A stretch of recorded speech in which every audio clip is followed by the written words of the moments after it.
There's nothing remarkable about a man riding his bicycle through a crowded street, but imagine his eyes were covered with lumps of dough, thick swabs of cotton, and multiple layers of gauze, and he had many layers of bandages wrapped tightly around his head in such a manner that only his nostrils were left exposed. Kuda Bux was born in Kashmir, India in 1905. He became a household name from performing a cycling trick on the streets of England and Europe where he would be unable to see. He claimed he was able to do this because he was able to see without his eyes. He became a household name from performing a cycling trick on the streets of England and Europe where he would be unable to see. During his prime, he headlined his own magic show known as the Man with X-ray Eyes and would appear to perform a range of seemingly impossible activities, including reading pages from a shut book and threading a needle, all while having his eyes shut in his signature style. These performances were so grand that it attracted the attention of many from near and far,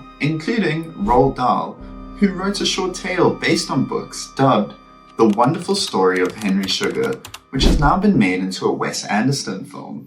At age 13, Bux would run away from home to perfect his craft. He would be taught and raised by traveling magicians, yogi, and theatre artists along the way.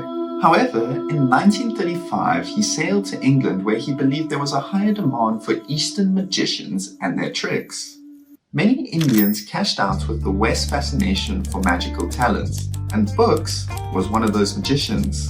Once in England, Bux quickly rose to fame with what he called his X-ray vision act. This attracted the attention of skeptics who wanted to submit him to tests to verify the authenticity of his abilities. In July of 1935, Harry Price was also one of these skeptics. He was known as Britain's most famous ghost hunter.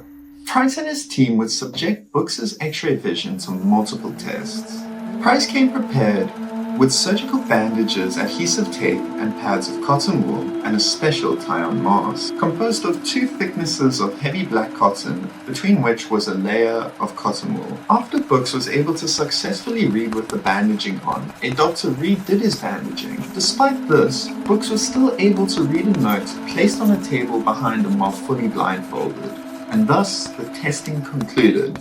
However, in 1935, Price put Bux to the test again, but this time the results were much different and Bux became famous in England and much of Europe. The test consisted of Bux doing a fire walk for the first time ever performed in England, in the presence of doctors, psychiatrists, and journalists. The observers were tasked with testing every aspect of the act, including examining Bux's feet before and after the walk to watch out for any sort of trickery that might have been at play.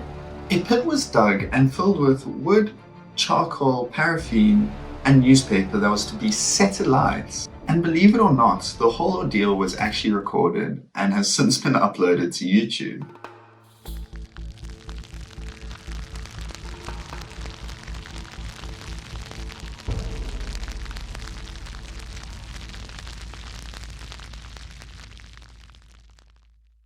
A few hours later, Bux walked across the glowing fire pit not once, not twice, but a total of 4 times.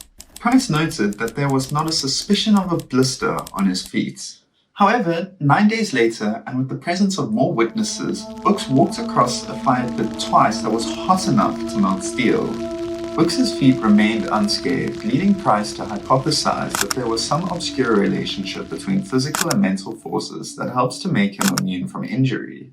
One of the witnesses happened to be Roald Dahl, who would then go on to interview Bux. Bux claimed that he survived the fire walks by concentrating to such a degree that he could only see the fire and only imagine that the fire was cold.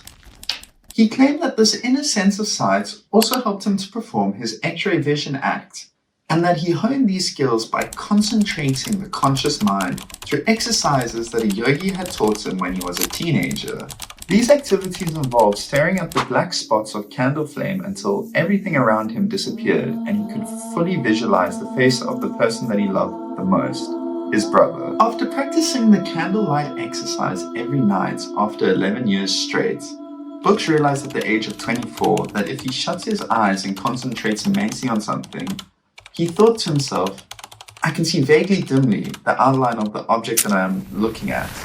And by the time he was 28, he could read a book blindfolded. So now for the part that you've been waiting for. How did the trick work? Bux' acts never went unchallenged. Some said he would peek down the sides of his nose, but this did not impact his popularity.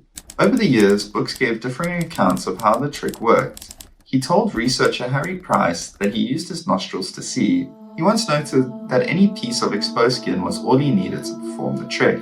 Thousands flocked to see his live performances, and press labeled him the wonder of the century. Bux's fame continued to skyrocket, and he was even the first guest on Ripley's Believe It or Not, and he even had his own TV show, Kuda Bux, Hindu mystic. He would eventually leave London and move to the United States, where he would continue to perform, including at the famous Magic Castle, a club in Hollywood. However, Bux would peacefully pass away in 1981 in Los Angeles. He spent his last days playing cards at the Magic Castle, playing against other magicians, who claimed they could beat Bux only if he didn't put on his blindfold.